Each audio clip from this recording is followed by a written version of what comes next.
Hello guys, இன்னைக்கு பிரதோஷனால நாங்கள் ரவை உப்புமா செய்ய போகிறோம். உப்புமா செய்யறதுக்கு ஃபஸ்ட்டு ரவையை நல்லா வறுத்து ஒரு தாளத்தில் எடுத்து வச்சுருக்கோம். இப்போ அதுக்கு தேவையான என்னெல்லாம் பார்க்கலாம். வெங்காயம், பச்சை மிளகாய் நறுக்கி வச்சுருக்கேன். கடலைப்பருப்பு, உளுந்த பருப்பு, கடுகு ஒரு தாளத்தில் மூணையுமே எடுத்து வச்சுருக்கோம்னா கடாயில் எண்ணெய் காஞ்சிக்கிட்டு இருக்கு. இப்போ இது மூணுமே போட்டுடலாம்.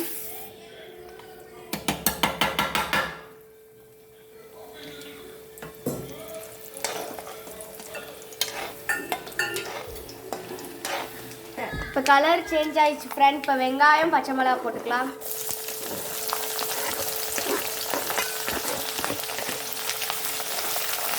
இதில் இப்போ ஒரு செம்பு தண்ணி சேர்த்துக்கலாம்.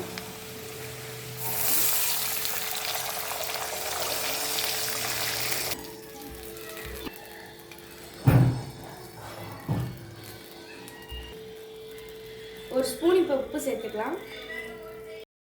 இப்போ தண்ணி நல்லா கொதிச்சிச்சு ஃப்ரெண்ட்ஸ். இப்போ ரவையை போட்டுடலாம்.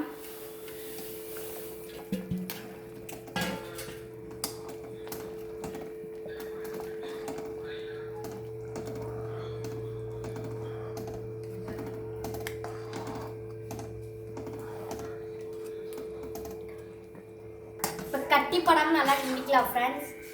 இப்போ தாளத்தை வச்சு மூடி வச்சிடலாம் ஃப்ரெண்ட்ஸ். கொஞ்ச நேரம் கழிச்சு என்னன்ட்டு பார்க்கலாம். 5 நிமிஷம் ஆயிடுச்சு ஃப்ரெண்ட்ஸ். இப்போ ஓப்பன் பண்ணி பார்க்கலாம்.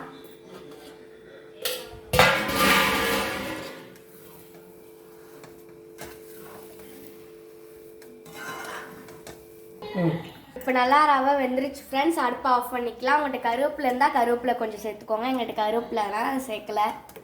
ஆஃப் பண்ணிடுவா. இப்போ நல்லா வெந்துருச்சு ஃப்ரெண்ட்ஸ். இப்போ நம்ம ஒரு பிளேட்டில் போட்டு எப்படியும் டேஸ்ட் பண்ணி பார்க்கலாம் வாங்க. உங்களுக்கு சீனி வேணால் சீனி போட்டுக்கோங்க. எங்களுக்கு சீனி போட்டு சாப்பிட ரொம்ப பிடிக்கும், அதனால சீனி போட்டு சாப்பிட்றேன் நான். செம்மையாக இருக்கும் ஃப்ரெண்ட்ஸ். இந்த வீடியோ பிடிச்சிருந்தா லைக் பண்ணுங்கள், ஷேர் பண்ணுங்கள், கமெண்ட் பண்ணுங்கள் ஃப்ரெண்ட்ஸ். பாய்.